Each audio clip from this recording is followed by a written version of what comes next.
a little bit of your background. So Hannah, why don't we start with you? Sure. Hi, everyone. I'm Hannah, as everyone has mentioned. I am currently a second-year PhD student, but have kind of a roundabout way of getting there. So I was pre-med up until graduation, I think, at Geneseo.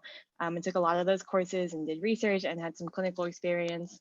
And then I did 2 years of a post-bac at the NIH. The first year I applied to MD PhD programs, got into a couple, and then decided not to go and wound up taking another year off and applying to PhD programs.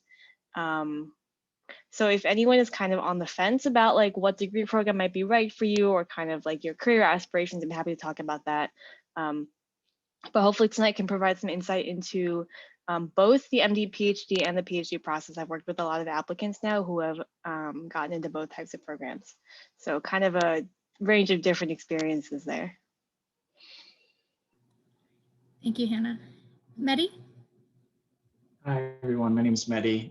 As was mentioned, I'm a fourth-year student at Virginia Tech Carilion School of Medicine. I just applied for psychiatry residency. Studied biochemistry when I was in Geneseo. Dr. Pogoselski was my biochemistry professor. Just wanted to actually, on top of telling about myself, give a little bit of a plug for Project Short to just kind of explain what it is. So I'm co-director of outreach, and it's essentially a network of people who provide admissions guidance and counseling pro bono. So it's totally free. And the goal is kind of to shrink this socioeconomic gap in graduate education. So it's not just PhD or MD, but we're trying to branch out into other graduate programs because kind of getting into college is one socioeconomic bottleneck, and then there's another socioeconomic bottleneck going into graduate school. So that's kind of the goal of Project Short. I'll leave my contact information if anyone has any questions about that. But yeah, fourth-year student, VTC SOM, went to Geneseo, came down to Roanoke, Virginia. It's different, but it's fun. Applying to psychiatry. So if anyone has any questions about medical school or the field of psychiatry, I'd be glad to answer those. Great, thank you. Sufyan? Hey guys, I'm Sufyan. I am also a class of 2017 student, and I was a biology and psychology double major at Geneseo. I changed my plans very last minute. I had applied to be a scribe at a hospital, and I had gotten through all of the trainings, and just one day I just wanted to apply to some post-bac programs as well, just to see what would happen. And I applied to PCOM's biomedical science program, and I got in, and I decided to quit being a scribe. I didn't actually start, and then I started the biomed program for 1 year, and then I started up the DO program. I really liked the biomed program because it's a 2-year program to get the master's, but you can apply after your first year to medical school, and if you get in, then that's what you do. And if you don't get in, there's a backup plan already built in that you complete the master's, and then you could apply again after a second year of the program. And PCOM is very friendly to their own students, as are a lot of medical schools who have this type of program. And now I'm a third-year student. I'm hoping to go into ophthalmology. Thank you. And Shawn? Hey everyone, so my name is Shawn Mathew, also class of 2017, Geneseo alumni, joining the club over here. I was biology major when I was at Geneseo, and then I did a post-bac program for 2 years, got my master's in biomedical science, applied, and then ended up here in Virginia, actually, in a small town called Lynchburg at Liberty University College of Osteopathic Medicine. Love what I do. Love what I'm studying, even though right now it's boards time, so more studying than loving at the moment. And just project short is just an awesome thing. Like, I remember reaching out to Hannah a while back, just telling her like I wanted to help out with this, because at least I'll put a shout out for my school too.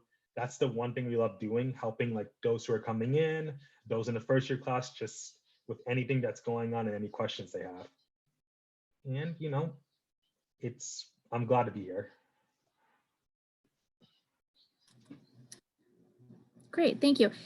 I have a few questions, as I mentioned before, prepared. Every single, person, every single panelist does not need to answer every question. So I will let the four of you, I know on Zoom it's a little bit harder, but if there's a way to indicate, I'll take this, or if you have something to follow up on, just so we can get through more questions that way. If you all feel really strongly about answering a question, you're welcome to do so, but you don't all have to answer every single question, just as an overview. But I'm curious, as you look back on your time at Geneseo, if you were to highlight a couple of things, how do you think that Geneseo prepared you for the current program that you're in right now? If you were to just kind of feature a couple key things, key points, experiences, people, what would you really highlight in your experience looking back? I can definitely answer this one. I feel so. A lot of my classmates were from kind of brand name schools, and I felt ahead of the curve academically going into medical school. I feel very comfortable saying that. So, I mean, this is kind of specific to the biochem program, but I feel like in terms of biochemistry, cell biology, that's kind of the things you cover in the first few weeks, few months of medical school.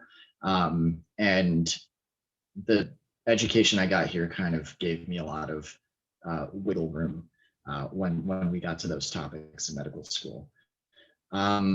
Another thing that I'd like to mention is the research opportunities at Geneseo. Because there were no graduate students, a lot of my classmates' research experience was limited to like cleaning glassware, or I don't know, doing the things that you would kind of trust an undergrad with typically when you have kind of a lab full of postdocs. But because I had some experience in running experiments, designing things, coming up with my own hypotheses, that was another thing that I felt I was super ahead of the curve in when I came into medical school. Thank you.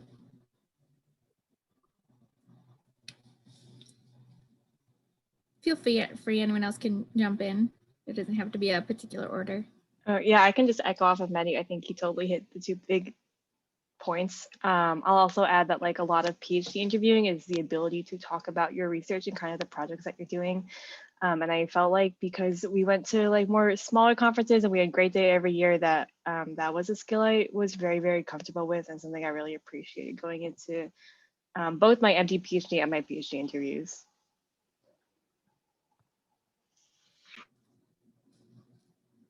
Shawn or Sufyan, is there anything else that you would want to highlight that Mehdi or Hannah didn't highlight? No, I mean, I would agree with what Mehdi said. I was a biology major, and I think that having that strong science background really did help me when I got into medical school, especially in the M1 school year. I was for sure ahead of the people who were like history majors or like some non-science background, just because I already had an understanding of the basic sciences. So yes. That's great. Oh, I do want to add one thing though. I'm so sorry, Shawn, but it'll be super quick.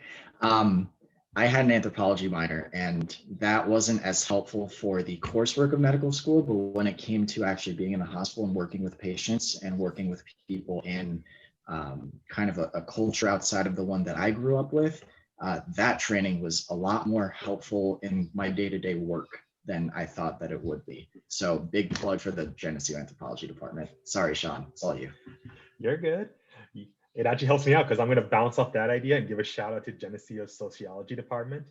Because like, while yes, the classes are good, they actually do help you when you're working with different patients, understand like why, for example, in medicine, some might be hesitant to see a doctor, why some might be hesitant to have medication based on cultural experiences. So just help me kind of realize rather than just jumping the gun to kind of look at it more from their perspective first. and work on that better treatment. And then like Sue said, like, you know, being a science major at Geneseo helped a lot. Biochem especially helped for first year med school. Wouldn't be here without that. And then, you know, last thing, just because I can't forget Hannah and what Hannah was talking about research stuff, you know, doing a lot of research helps. At least what I saw was you kind of did research your own way. You came up with everything. Like you work with an amazing faculty professor, but it was really your way of figuring out this is what you want to do, this is how you want to do it, and you kind of took charge, which as you get into med school or grad school or anything, you kind of have to know how to take charge and get things done in a certain manner.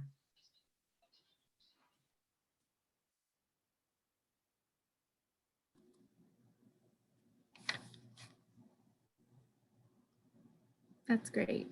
Did I freeze up here?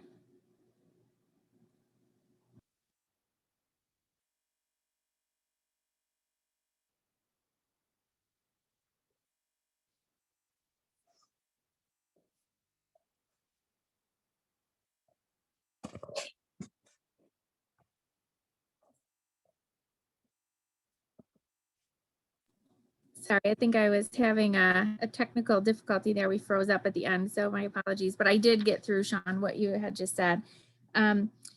So let's talk a little bit about the figuring out what was the best fit program for you as you were approaching, thinking about applying, thinking about admissions, looking back at your strengths in your own application. How would you say you made the decision? What were some of the things that you did that helped you make that decision about what was the best fit program for you? And because you're all in different programs at different institutions, I think if everyone could speak to this one, that would be really helpful. So let's start with Hannah. Yeah, this was a really big question I wrestled with. And I think even being in a PhD program, I still wrestle with a lot. So I'm not really sure what I want to do with the PhD. The first thing I would say is I would just encourage people like to, if you're not sure at the end of college, to take time off. That's why I did a post-bac. I really was interested in neuroscience research, but I had come to Geneseo before the neuroscience major existed. And so didn't have any formal coursework in neuroscience. And so I went to the NIH to do 2 years of neuroscience research to make sure like this is actually what I want to do, like at a full-time graduate level, which was something, you know, being at a smaller school like Geneseo, I didn't always have the chance to do. I think what I really loved was about PhD programs was like the creativity of it. I wanted to go to a school like Penn because I knew it would have the resources, the funding and the connection to like a giant hospital system, so that if I wanted to do something that was more clinically relevant, do more translational research, I would have that opportunity. And I am in a certificate program within my PhD that allows me to take courses like human physiology and like basic immunology to kind of understand how research can be relevant to human diseases. So I felt like just at a bigger school, that really had strengths in so many different neuroscience related areas, I would just have more opportunities as a grad student. But it was not an easy choice. I'm happy to talk about kind of more in detail what led me to the PhD versus not going to medical school. Thank you, Hannah. Mehdi? Yeah, the decision was a little easier for me. Virginia Tech Carilion accepted me, so I went.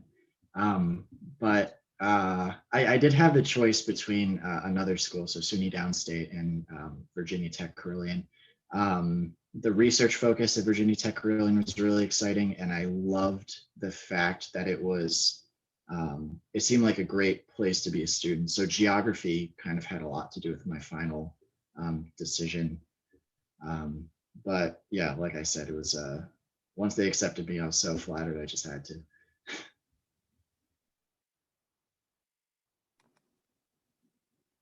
Great. Shawn or Sufyan?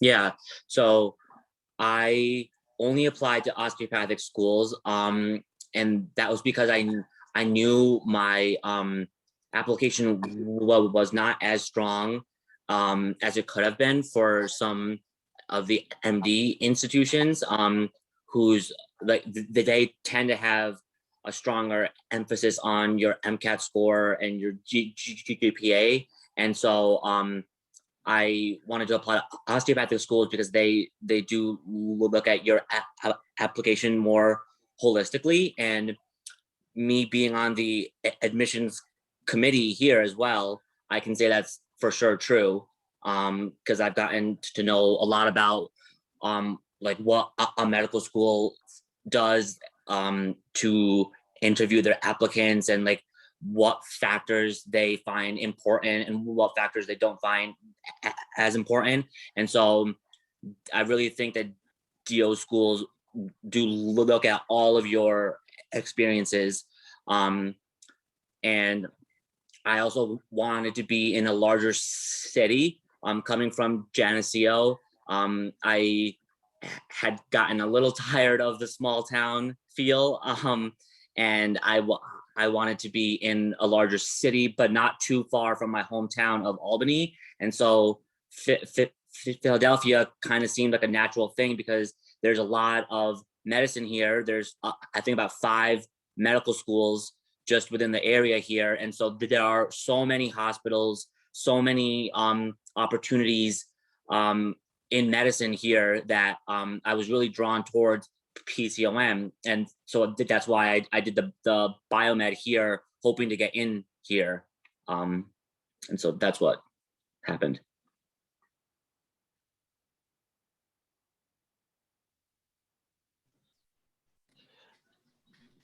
Great. And Shawn? Yeah, not much else that like Sue, like I'm also part of the admissions here, working as an ambassador, and DO schools, they look at a lot of things. It's not just MCAT, which is important in grades. It's also how you're going to fit in with the upcoming class. Like one thing is, after interviews here, we kind of talk with those interviews for an hour or two, answering their questions, but we're also just seeing like how do they interact with one another's interviews? Like what are their questions like? Are they coming in a little aggressive? Are they coming in, a little timid? Coming from a small school like Geneseo and also at a small school in Lynchburg, there's not a lot to do over here. So, it's nice that like everyone, if they find something, they're willing to do something here. And for me, what made me decide to go DO instead of MD was with DO, again, it's not a insult against MD. I feel like with DOs, it's more focused on holistic teachings and working on the body as a whole and figuring out a step process of, okay, it's hurting here or it's affecting this area, what's hitting another area, as opposed to MD where it's just more specific. And for me, I kind of want to specialize in internal medicine, which is a big field that can encompass many different things. So that kind of lined in with the DO method of just looking at it from an outside perspective as a big problem, rather than being focused and kind of losing other information along the way.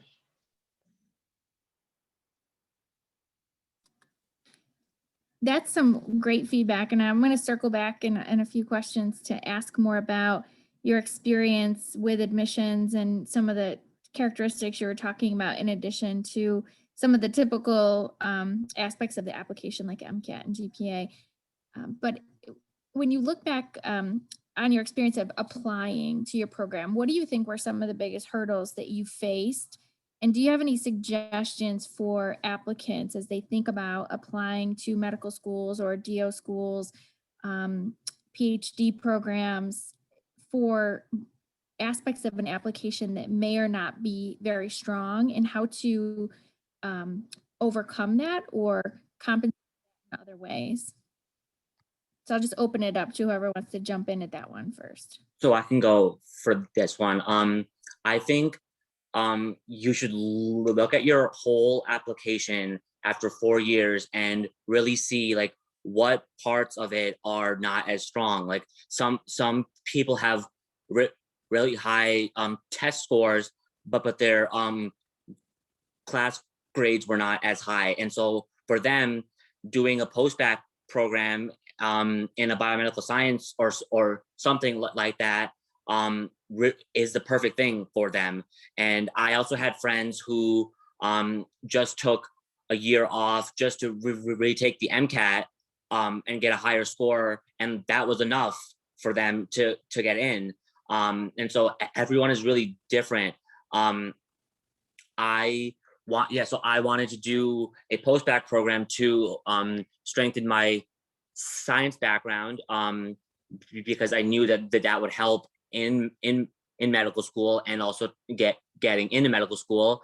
And you should also be careful because a lot of post-bac programs are for people who were coming into medicine as like a second thing in their life, where they just take the basic science courses that you did in undergrad, and then there are post-bac programs that have higher level science courses that are more at the graduate level, and those look really good on your application if you can do well in those classes.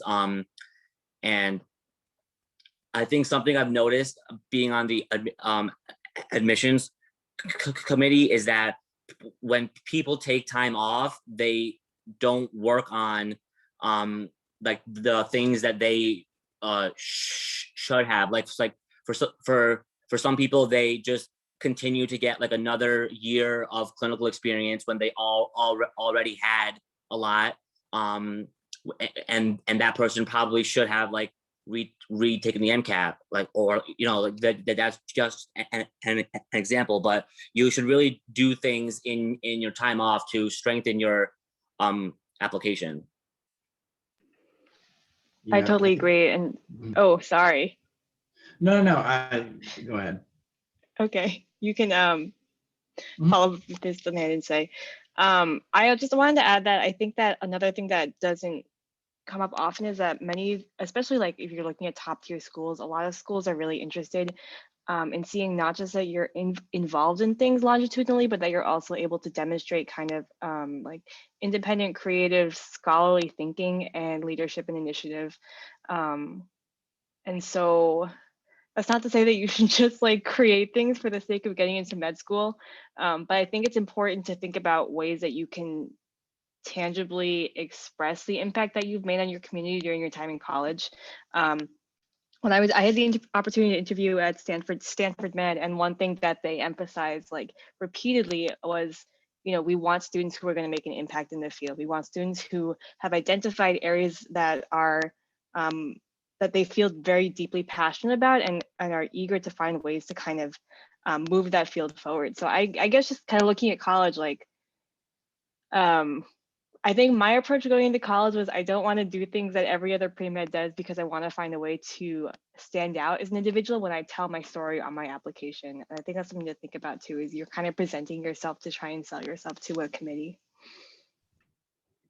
Yeah, so my response is actually kind of related to Dr. Pogoselski's question in the chat. So I mean, it's the application itself, it's like you got MCAT, GPA, research experience, volunteer experience, and that's more or less, you can split your application up into those sections. And you have to be willing to be honest with yourself to point out, what is the weak spot in my application? How can I compensate? The problem with trying to improve any of those 4 quadrants of your application is that it's expensive.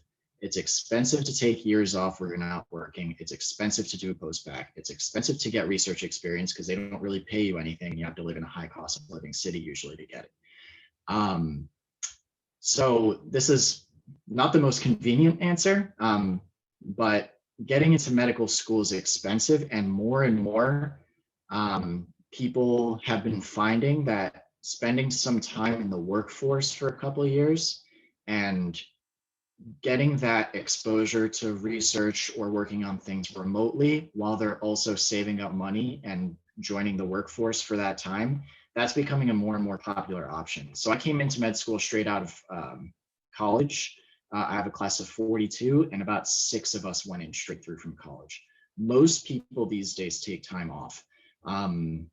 So figuring out, if you don't go in straight through from college, figuring out the financial aspect of how you're going to get into medical school and how you're going to structure the next few years is as important, if not one of the most important parts of planning to get into medical school or graduate school if you're going that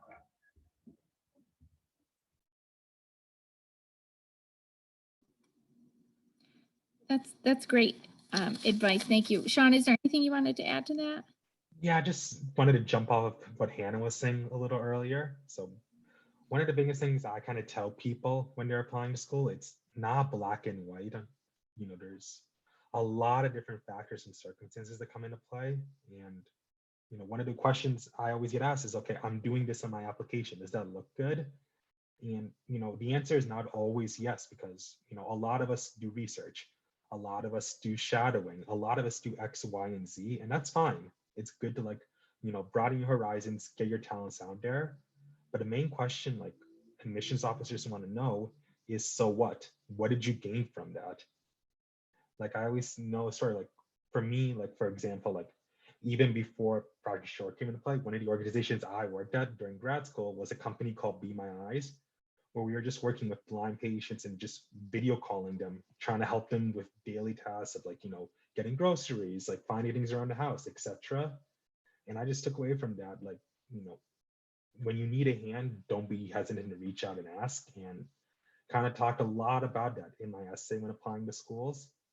And my admissions officer, who was actually my professor my first semester here, told me that's the one thing they remembered from my essay, like the fact that I actually learned something and gained something rather than just saying I did it, just show it. So I always say, like, if you're going to do something, make like a little journal and just say, okay, this is what I saw today, or this is what I did today. What can I take away from this? Like, if someone was to ask me, why did I do this? Is my answer only going to be, it looked good for my application, or did I actually learn something from it?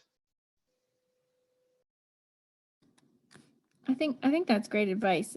You know, thinking about authenticity of your purpose behind making decisions. I think that definitely goes a long way. I want to go to the chat for a second and look at a few questions that were posed in here. The first one from Dr. Polozowski, she is asking, are there ways to make post-bac programs more affordable? Trying to emphasize the difference between a paid post-bac and a tuition-based post-bac. But one, our panelists have any ideas? And Hannah, you did make mention in there about a particular program.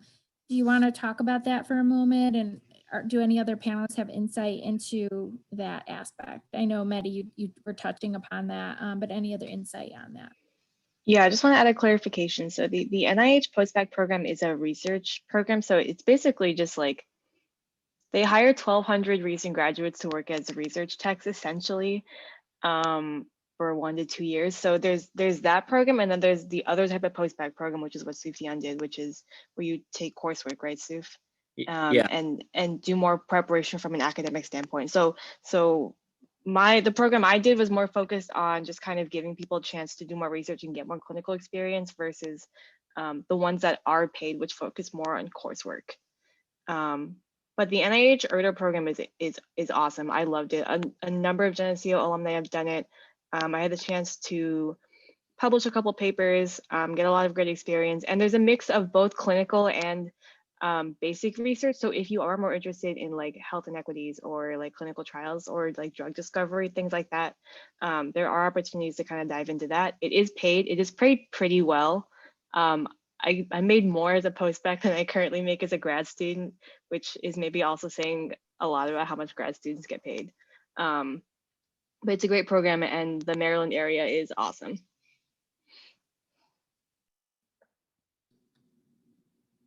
Thank you, Hannah. Anyone else have any insight to that question? I wanted to comment on, I think the next question that Dr. Polozowski asked.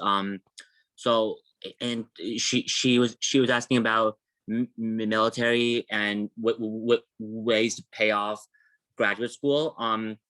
And yeah, so a lot of there are so many ways to get your school paid for. The military students get a complete full ride of their tuition, and they get a stipend, and they well, they have to do, I think, the same number of years of service as their residency program is for their specialty. So that's a really great option for some people. And there are a lot of people at my school that have that. And another is the scholarship that she was talking about is for primary care specialties. That's like family medicine, pediatrics, internal medicine, psychiatry, and even OB/GYN. Doctors that go into those fields can apply for this scholarship and get their loans paid off in return for working in an underserved area after they graduate residency. And underserved area is not necessarily like in the middle of South Dakota. It's like there are so many places across the country that are underserved. There are some in cities as well, and you have to apply to as many as you can, and then if you get accepted to that, they'll pay off all your school, and so that's a really attractive option for people going into those primary care specialties. And this is kind of more related to people who have already gone into medical school and are trying to figure these things out, rather than kind of people planning the years that it might take to build up an application. But run those numbers, because a lot of those loan repayment programs and even the military programs to a certain degree, you're trading tuition for kind of lost earnings. And for a lot of people, that makes sense. So I have a friend who's planning on doing neurology out of the military. So she's kind of, her med school is paid for, but she's going to take a massive pay cut her first few years as an attending, because she'll be working in military hospitals, and they'll carve out a chunk of her income to help pay for her education. The same thing with these loan repayment jobs. A lot of them, your salary is much lower, but in exchange, you have a much lower debt burden.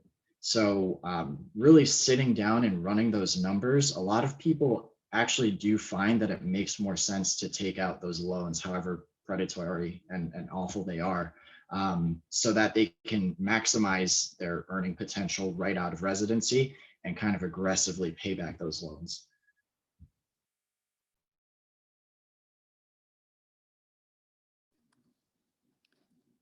Great. Well, we're on the topic of financing your education, or ways to think about the best way to approach that per applicant.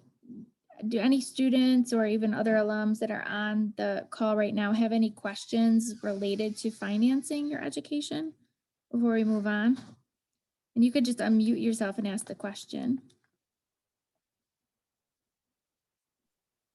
Are DOs any more financially physical than MDs?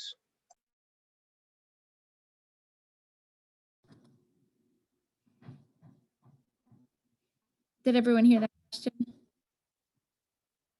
So I don't know if No, not really. Okay. So I think I caught the first part of it cut out, but I think the question was, and Jonathan, correct me if I'm wrong, are DO programs any more affordable as compared to an MD program? No, Not at they're all. the same. I mean, some schools are less than others, but the MD or DO part of it doesn't make it more or less expensive. So I would say it honestly just depends on where you're applying to. That's really where it's going to tell you price versus whether it's DO or MD. Cost of living is definitely the biggest difference between schools. So Shawn and I are in Southwestern Virginia, where it's dirt cheap. I spend $550 a month on rent. Whereas if I ended up at SUNY Downstate, I would have gotten in-state tuition, and it was maybe like $15,000 a year cheaper for tuition, but cost of living adds up to a lot more than that. Oh yeah, I'm paying $700 a month, everything included for my apartment, and it probably would have been close to $2,000 if I stayed in New York for the same size. Wow. Definitely somebody to think about. Yes. I have a question, if I may. Yes. How minutely, how carefully do you think med schools look through transcripts? I have students asking me about, do I really need a full year of English? Are the med schools going to balk if I have INTD 105 and they don't know that that's kind of like an English course? And I've not really gotten good information about this. I've thought with 4,000 applications, do they have the time to comb through transcripts? But I would love to know your perspective on that. I don't think they're going to dig that deep into the specifics of a transcript. From what I know from the experiences I have with people in admissions, they have so many to go through. It really, again, it sucks to say this out loud, but it's a numbers game. Many of the schools you apply to are going to throw out your application before they read it for some reason or another. Your application is going to tickle somebody the right way at some point, and it's just a matter of sending it to enough programs where that happens frequently enough. And then it's a spectrum of how competitive you as an applicant are and how frequently that will happen. So no, I don't think they're really going to look at your INTD and ask too many questions about it. Yeah, just jumping off that, like, unless like it's a really astronomical grade, like, unless you fail a class, unfortunately, maybe then that's when, a flag will pop up. But usually grades, they're not going to go down minute detail because, again, there's so many applications they're looking through.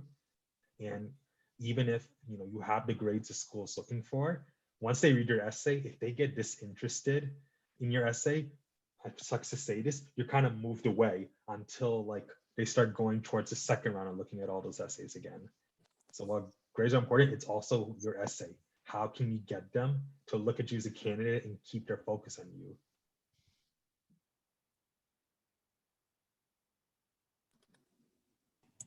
Dr. Bozaski. So I, certainly try to offer to help students with their essays, but I would love to know what you guys think about strategies that have helped you. I really like to give students feedback because I feel like it's 10 minutes of my time for an enormous payoff for the students. Of all the things that I could do, I feel like helping with essays is a good use of my time. And I'm just wondering what worked for you. Were there books? How many drafts did you make? This is my about favorite that topic. Oh, yeah, I'll get. Yeah. Oh, okay, go ahead. Oh, someone else go. I love personal statements. By that, I mean, I hate them, but I love writing good ones and helping people with theirs. So unfortunately, the personal statement has become this formulaic thing where you have to hit certain points. And it's unfortunate, but kind of that for personal statements kind of settle into a groove. So how do you stand out when your personal statement is like that? First, don't use too many words to say the things you want to say. No one's impressed with your rich vocabulary. No one's impressed with your ornate descriptions. People just want a narrative. They want to be able to sit down, read a page and say, okay, I kind of have an idea of who this person is, why they want to go to medical school, and what kind of doctor they want to be. If you can answer the very basic question, I want to be a doctor because, or as a physician, I will. Something really, if you have like a thesis, just a core in one sentence, what does your personal statement say, and have every single word in that statement serve that thesis, then you're already doing well. So concise, concise, concise. And I would recommend having as many people read it as possible, but give them the specific instruction. What do you think I need to cut out? Because they'll tell you what they think you'll need to add, but a lot of people are hesitant to tell you what to cut out. And I think that cutting is what makes a good statement. That's my spiel. I just want to add one thing, which is I've read a lot of essays where people will talk about a significant experience they had, either like with a doctor or like some kind of community service thing. And I get to the end and they never say like, this is why I wanted to go to medical school, or this is why I wanted to be a doctor. And so they describe this emotional experience and the way it like changed their life, but they don't actually answer the prompt. And so the prompt is asking you, why do you want to go to medical school? And that is what you should be telling them. Mehdi's right, like there should be a so what. And if there's no so what, then it's a great story, but it doesn't really answer the question at hand. I'm just jumping on that. Sorry, Sue, for jumping in. They're going to probably read the same concept or the same, like, I shadowed at this doctor's office.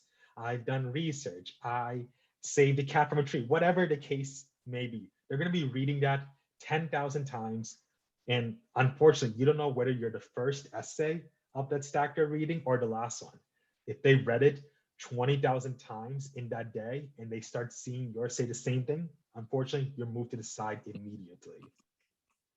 I'd say when you're writing an essay, honestly, it's almost like you are selling yourself to the highest bidder. Like you want to get them in very quickly, you want to keep them in, and you want them to call you rather than you call them for what's next. It's unfortunately like a system, and you got to go at this in a certain way because everyone has the same idea. Everyone has the same facts. It's really the so what. That's what identifies you. And another thing I'll just add on to that, when you're writing your essay, please remember what you write, because when you do go for interviews, chances are sometimes they may have read what you wrote in your essay, your application. Sometimes they may not have, and you won't know that ahead of time. So just understand what you're saying and why you said it that way. I hope you guys can't hear the people yelling outside my window, but so I just applied to residency, so I had to write a whole other personal statement for myself. Can you guys hear them? They're super loud. Hold on, I'm gonna slam my window shut.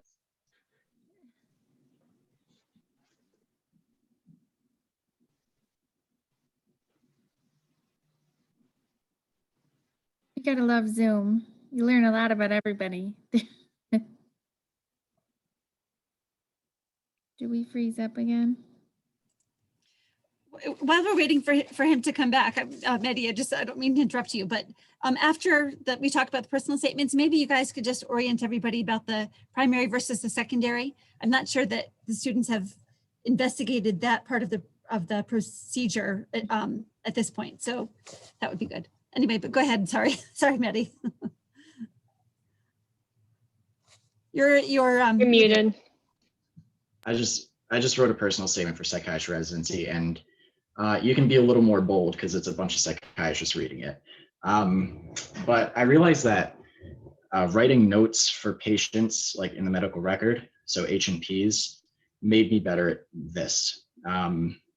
Because when you read someone's history, when someone first gets admitted to the hospital, you are making the case for a certain diagnosis or a set of diagnoses. You're making a case for your clinical reasoning leading up to that. And when a physician reads your personal statement, they're so used to reading things in that particular way that that's probably how they're going to approach your personal statement. And then also secondary is just some schools send out an extra application with extra questions for you to answer. And they're a big pain in the butt, but you can recycle a lot of your answers for a lot of them. I do hear, though, that it's a very good idea to make your answers to the secondary application as specific to the school as you can. And I understand if you make them the questions too general or too generic, that's a bad thing. A lot of them will ask why this school. And you should be able to answer that for any school, no matter what, even if they don't specifically ask that. But other questions that they might ask are, why do you want to be a physician? What's an example of a hardship that you faced? How would you contribute to the diversity of our program? And now they're asking, what were you doing during COVID-19? Like, how has it changed your plans, or how has it changed your application cycle, whatever. If you can answer those questions, and if you can answer the question, why do I want to go to this school? You should be good for secondaries. Mathew, there's a question in the chat about DO versus MD for residency, if you want to answer that. I can comment on that too. So I'm not sure if you guys know this, but all of the residencies now are under the same accreditation. The ACGME accredits all former DO residencies and then now all of them are the same. So there's no more like just an MD residency or just a DO residency. All of them are the same. And like he said, it really depends on the specialty that you are choosing. Going into a subspecialty like dermatology, orthopedics, it's going to be hard for everyone across the board. No matter what, for if you're an MD or a DO, those specialties want very high scores on your boards, a lot of research experience. Some people take a year off during med school just to get publications to apply to dermatology. And that's very not true for the primary care specialties, like internal medicine, family medicine, pediatrics, like all of those are not as competitive. But at the same time, those specialties can be competitive at like higher institutions too. Like for example, at Penn, like their family med program is a lot more competitive than say another family med program at like not as big of an institution. So it really depends on where you're applying and what specialty that you're in, not so much the DO versus MD. I think there will be some programs that have never taken a DO before, and that is what it is. But every year there are more and more DOs becoming the first to apply to that program and being accepted. So they're setting the precedent for future students. But yeah, I think if you make your application as strong as you want it to be for a particular specialty, then you will have no problem getting in.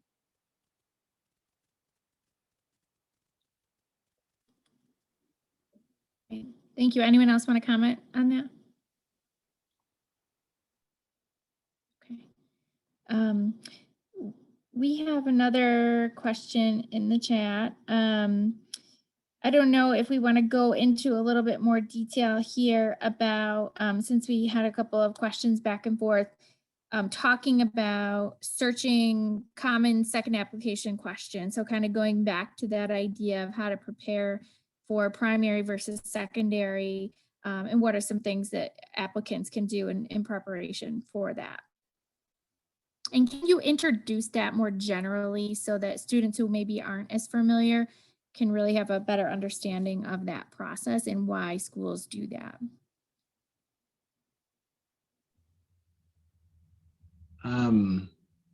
Yeah, I'm kind of with Hannah in terms of why secondaries exist. So it's you submit your primary, which has your personal statement and your entire AMCAS or ACOMAS. That's how you say it, right?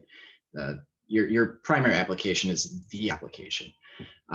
You send that off to schools, and most, if not all of them, will send you back an application that'll ask some questions, and they'll give you like a word limit or a character limit, and they'll give you a space to write those down. The questions that I included are very common, but sometimes they'll give you some really clever ones or something that you don't expect. And the whole point, other than to make them money, which I believe is a big driver for why they do this, NYU secondaries like $200, no thank you. But another big reason why they do it is to see if you're willing to jump through hoops for their very special school that they love very much. And B, to see if you can provide them any more information about yourself or your process or your story, or why you think you'd be a good fit at their school. So it's just another example of you making a case for yourself. And I don't think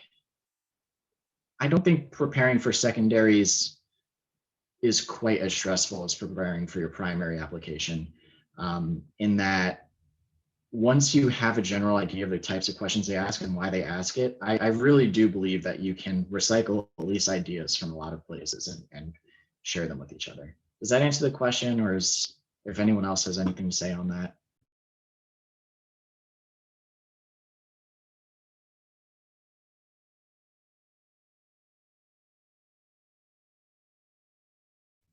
Oh, and then for Dr. P's question regarding clinical experience, right now, if you can be a contact tracer, like if you can contact your local Department of Health and be a contact tracer or help give vaccines or anything like that, your local Department of Health probably needs more volunteers than they have.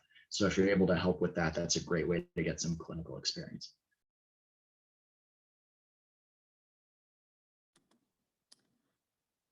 Great, thank you. Does anyone else want to comment on that? My internet keeps saying it's unstable, so I have my video off for a minute, hoping that catches up.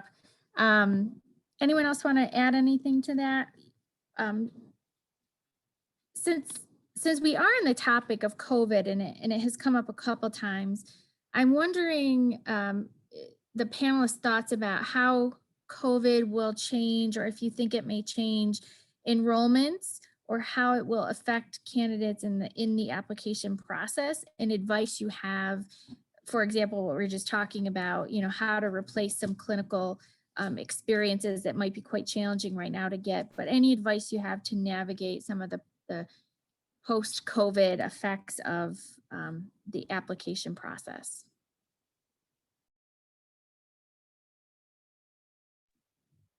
I think people are going to have to apply more broadly. I think, so this is, again, as a current applicant this year, there's been kind of an issue of interview hoarding, where there's a very bimodal distribution of the amount of interviews that people have, because people are able to go on 20 or 30 interviews now, when previously it was either cost or time prohibitive to do so. Applications are basically, it's harder for people who are not in the top 5 to 1%, at least for residency. I can't speak specifically to medical school. It's harder for people that aren't in the top tier of applicants to get as many interviews as they feel comfortable getting. So as awful as it is, because it just exacerbates the problem and makes it worse, but you got to worry about yourself. And unfortunately, again, this is part of why med school admissions are more cost prohibitive than they need to be, but that means sending out more applications. Just to add to that, I read an article, I forget where, but schools are seeing upticks in the number of applicants also in light of the media attention given to frontline workers. And I think you may see some of that effect trickle over into this year since COVID started really like blowing up late spring. I think you may see people who decided to go pre-med and then apply next cycle. So I just agree with Mehdi. I think it may get more competitive because more people are going to be drawn, to these health professions. Yeah, there's a lot more applicants for both medical schools, both MD and DO schools. I know our school has gotten, I think, like maybe 4,000 or 5,000 more applicants, I'd say. And it's just like daunting to like be a part of that. But at the same time, like I think you just need to find more ways, like you use the pandemic to find ways to make yourself stand out. Like I know students who have gotten like way early in the pandemic, they got a lot of PPE and donated it to hospitals. Like they had contacted like manufacturers of PPEs. I have no idea how, but like they got like thousands of them to hospitals, and like that brought a lot of attention to them. And I'm sure that's something that they spoke about in their applications.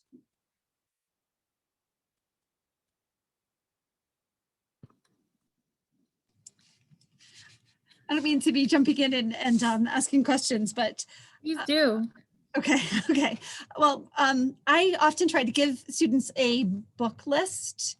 And I'm just wondering if you guys have any books that you recommend, because I think to be fluent in the language of medicine is something that helps prepare you for interviews. And I think that a book like The Spirit Catches You and You Fall Down is one of my favorites for opening your eyes to, our biases with Western medicine. Wondering if you guys have books that you recommend reading. I put one in the chat that is incredible. Paul Kalanithe's memoir, When Breath Becomes Air, I think explores kind of what it's like for a doctor to become a patient and what it's like to face your own mortality. The Spirit Catches You and You Fall Down is also excellent. I think I've read it twice now. Very good. Paul Farmer has a memoir. I think it's called like Mountains Beyond Mountains or something like that. That's also very good. That talks about kind of his experience with global health. And then I think anything that either The Gene or Emperor of All Maladies, which Emperor of All Maladies is a better book. It goes through the history of cancer and like the development of that. By Siddhartha Mukherjee is also like an excellent book. If anyone else wants to add to that list, those are my recommendations. Yeah, so Hannah hit on a lot of these book titles come up a lot. So if you keep hearing these book titles, you should probably look into what looks interesting. So Atul Gawande on Being Mortal is definitely one of them. When Breath Becomes Air, The Emperor of All Maladies. What was the other one you mentioned? Mountains Beyond Mountains. And The Spirit Catches You and You Fall Down as, again, an Anthro minor. I thought that was one of the best things I've ever read. If you're trying to go a little more in the academic direction, well, first of all, I would just recommend you read. Just like read books. Like people get tired of talking about books about the medical field and about medicine and about caring for people. And sometimes you just got to talk about a book about like race cars that you thought was really interesting. So like if you can find a book and just read it and enjoy it, I think that would be really good.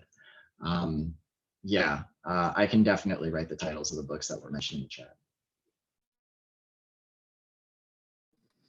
I have to say, as you were talking about the book, The Spirit Catches You and You Fall Down, my daughter is actually named after Leah Lee in the book. That was one of my favorite books I ever read in college. And so everyone asked me, where do you spell your daughter's name? Leah, L-I-A, and it comes from that book. I love that book. So that's wonderful. Yeah.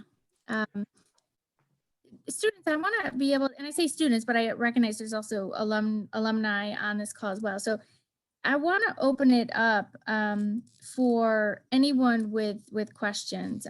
Really, this is, a panel, but I really wanted this to be a chance for people to ask questions that they had and voice their own concerns. So I want to make sure that we hit upon everyone who might have a question. So any students or other alums have questions that want to take the time to do that, you can unmute yourself and ask, or feel free to keep using the chat.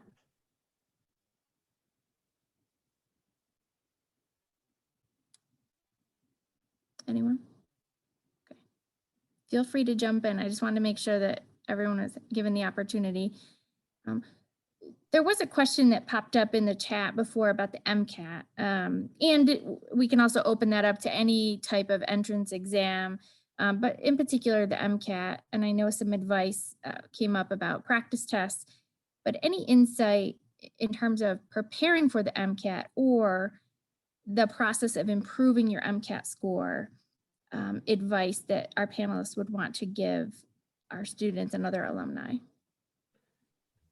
I'll jump the gun on this. Best thing I can say, whether it's for your MCAT, once you're in med school, and it comes to boards or just other exams, it's just doing questions. Like, you got to keep doing questions because there's only so much they can ask you. And just having questions, you get to learn from them what you know and what you don't know. You get to understand how they can ask you a question on a certain topic. Like, I remember when I was studying for MCAT, I struggled a lot on the physics. So I just kept doing physics questions and trying to figure out how they would ask physics questions. Like, what did they care about from physics? What was the most high yield? I mean, it didn't help that when I actually got to my MCAT, there wasn't a lot of physics questions. So, besides the point, but, just doing a lot of questions just really helps you understand what you know, because it's more active learning. You're not just reading a book or reading flashcards. You're just actively working through a solution and trying to see, do you actually understand it, or are you just memorizing? And I think Hannah said it in the chat earlier, like, it's more just applying it, active learning, rather than just memorizing a concept. Yeah, I think the best prep I had for my MCAT was taking cell bio with Dr. Hoops and biochem 1 and 2 with the chem department. So if that's not available to you guys at this point, like if you already graduated or you're deep enough in your degree where you don't want to take extra classes, I I agree that practice tests are the way to go. Now, UWorld is a resource that's used by medical students for the USMLE exams, but recently they've opened up a bank for the Mcat.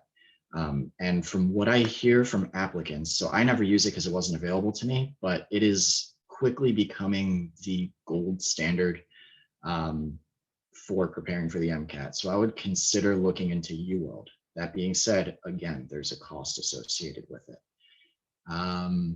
And the CARS section for Levi, who asked, is the critical analysis and reasoning. Basically, they give you a passage about like postmodernism or like architecture or something that you have zero experience in, and they ask you questions about it. And it's very dense, very academically oriented writing.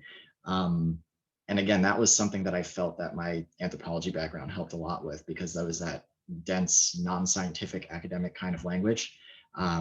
So if you're having trouble preparing for that CARS section, I don't think there's any excuse or any really good advice other than just keep doing a lot of questions and just bang your head against the wall. Med school is about grinding, and so is preparing for med school. And that's honestly the best that I can do for you with regard to CARS. Yeah, I think the tricky thing about, oh, sorry. Sorry.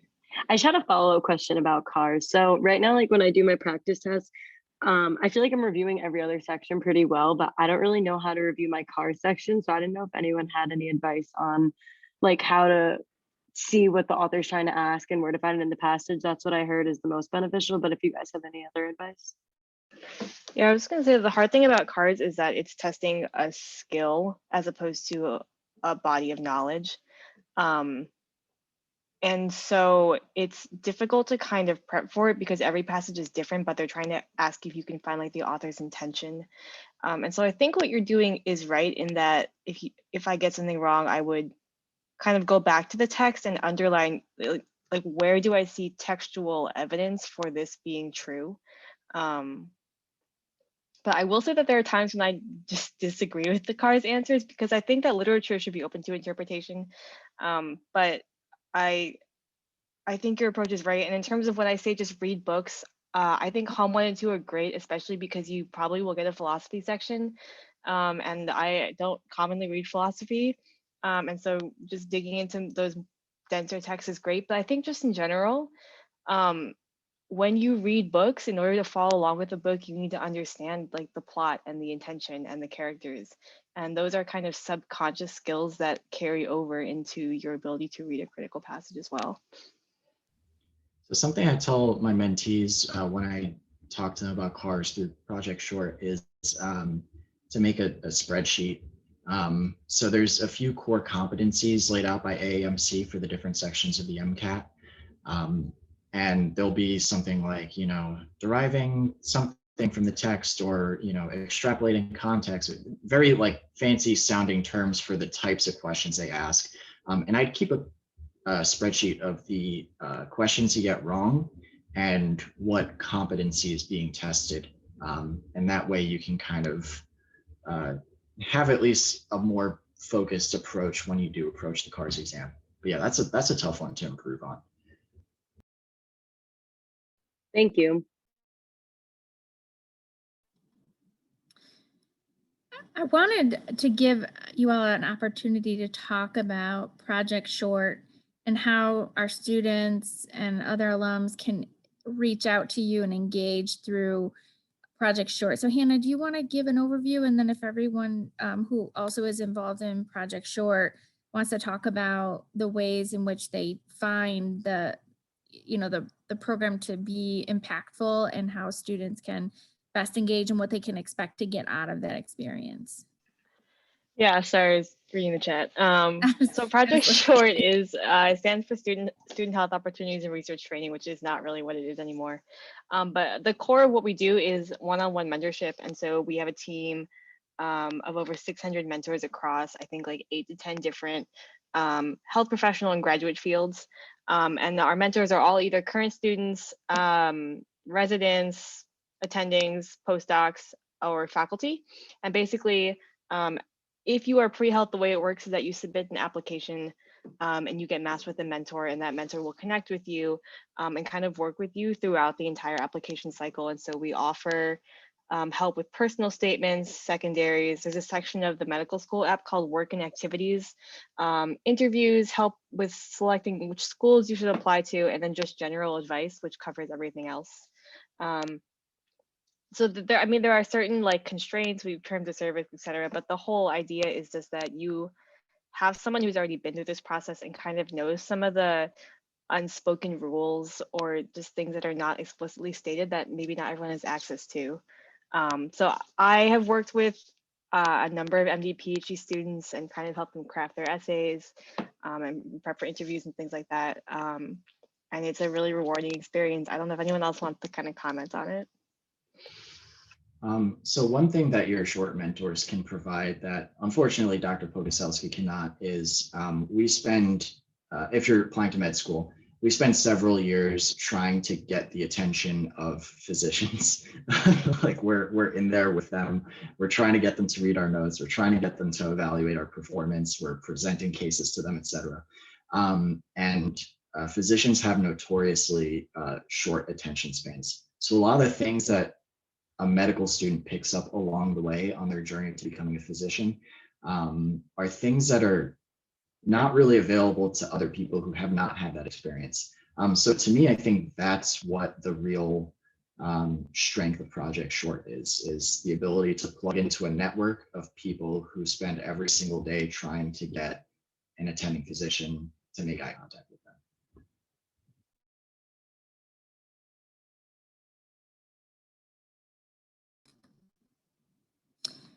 Hannah, what is the best way for students or other alumni to follow up after this call to connect with you through Project Short? Yeah, so we have a website, which is just projectshort.com. But if they have specific questions, I'll put our contact email in the chat. And I'm basically the only person who checks that, so I can answer any specific questions you have or redirect you to the correct person if it's not me. But we accept applications year round. So at any point within the cycle, yep, you are welcome to apply and we will do our best to match you. Right. And there's a variety of individuals that work as mentors through the program, correct? Yes, Are I there think other, between, yeah.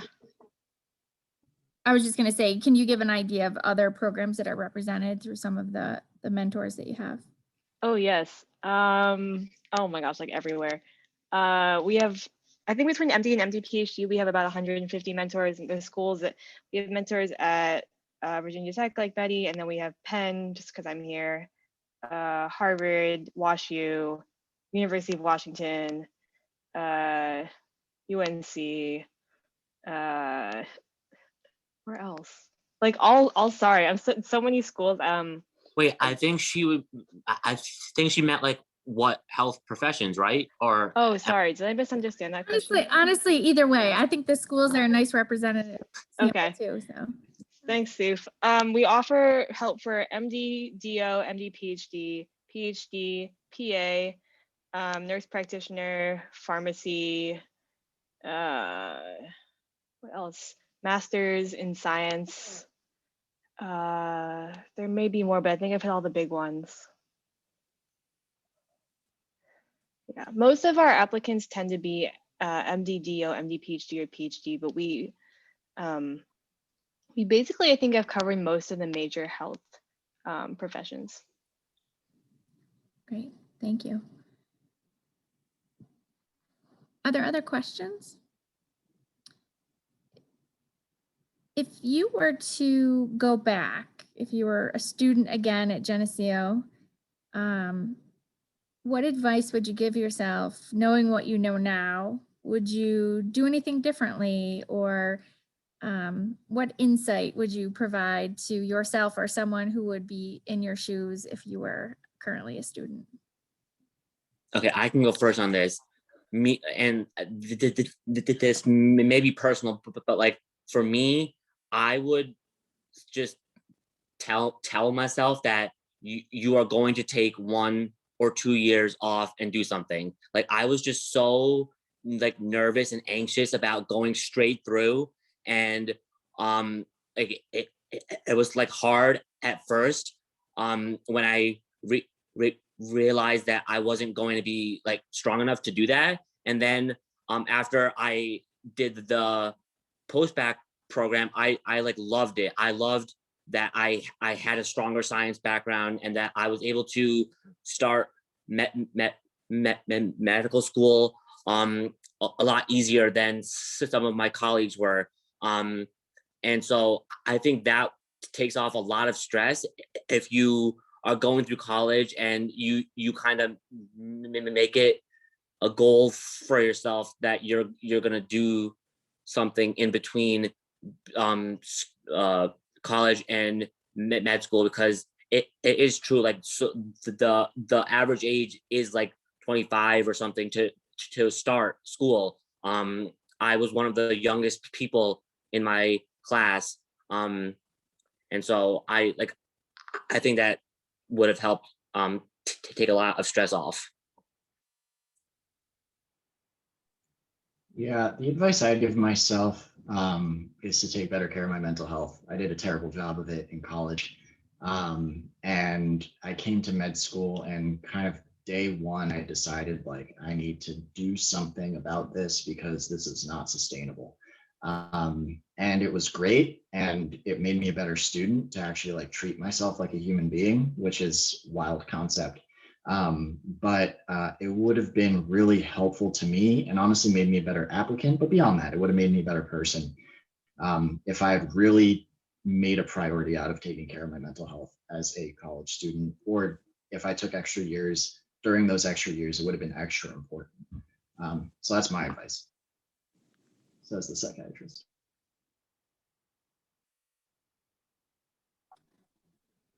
Hannah or Shawn, any other advice you would give? I guess for me wise, I would say like, because I applied once and didn't get in and then took my 2-year post-bac program, I guess I would tell myself, rather than just apply because everyone's applying, at the end of like your junior year, going to your senior year, really sit down and look at your application and just see like, is this the best I can do? Like, is there more?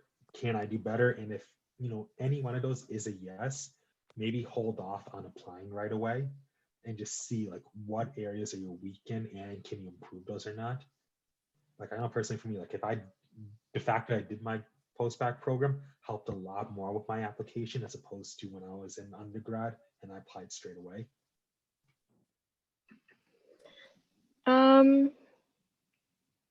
I don't know. I feel like it took so long to get to where I am that I had a lot of time to kind of think it over. I think if I was still pre-med and in college, I would have told myself to study harder for the Mcat because I didn't study that hard. But I doubt any of you have any trouble with studying hard. So I think a lot of what other people have brought up is really important. I think mental health is going to be the biggest thing. Mental health was one contributing factor to why I decided not to go to med school. I think I was kind of unsure of whether I would be able to kind of handle it. So I think it's also okay when you're deciding what you want to do post-grad to be honest with yourself and to do what is best for you. Just because when I decided not to do MD PhD, I think there was a little bit of fear of like shame, I guess. And I think at the end of the day, like, this is your career and your passion, and you should really just follow what you think is most exciting for you.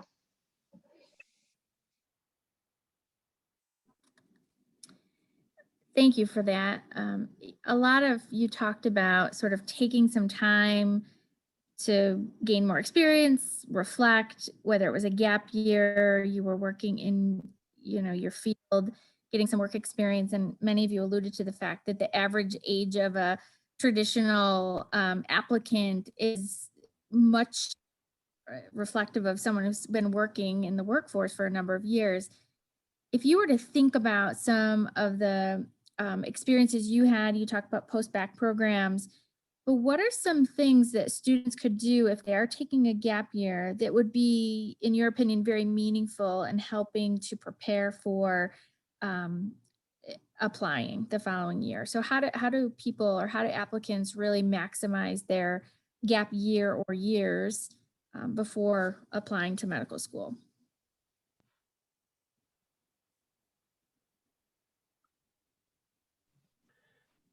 I guess to answer that question, it is a little subjective. It's more like while you're in that gap year, what are you struggling with in your application? Like, for example, if you don't have a lot of, extracurricular activities or volunteer work, I'd say like, go see if you can do that for that gap year. If you don't have any research and you want to add research to your background, see like if your undergrad institution, like anywhere anyone's looking for research volunteers or to be in the study itself. I guess during a gap year, it's more just like if you know something needs to be strengthened in your application, probably try to do that during your gap year.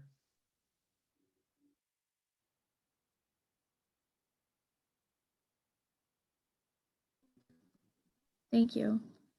Any other insight about that? Like, how do students spend that time? Yeah, I mean, I kind of just, I want to say it does depend on each applicant, because like I've known a couple of students too that had a good application from 4 years of college, but they still took a year off just to travel before they started the whole journey of going into school. That's not common, I think, but most people do find some way to either raise their science grades or retake the Mcat, and also find some sort of clinical job to do during that year. So I think that really kind of covers what you should be doing in your time off.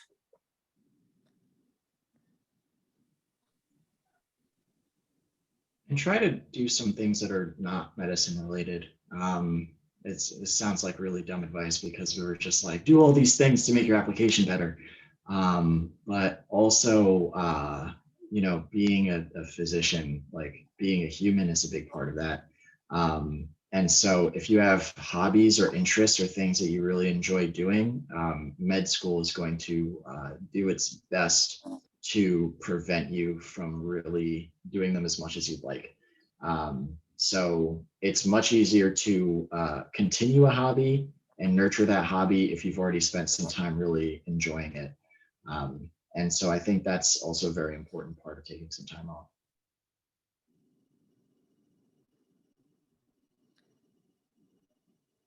That's great advice. I really appreciate that, because I think, especially when you look at, very competitive programs and just the way in which students work so hard. And I think in particular, the extra stress that COVID has put on everyone, that attention to mental health and wellness is really important, because that's what will see you through and persist and see your way through graduation. So I appreciate that perspective. Other questions that we have, I want to be respectful of everyone's time, and it's 7:25. And knowing that the panelists have graciously offered to be available for students, they've put their info in the chat. We've highlighted Project Short.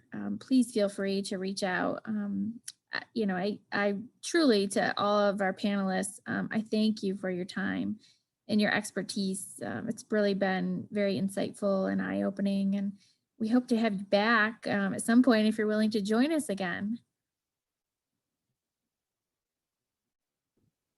Yeah, we'd love to. If there's no other questions, I'm gonna just stop the real quick. So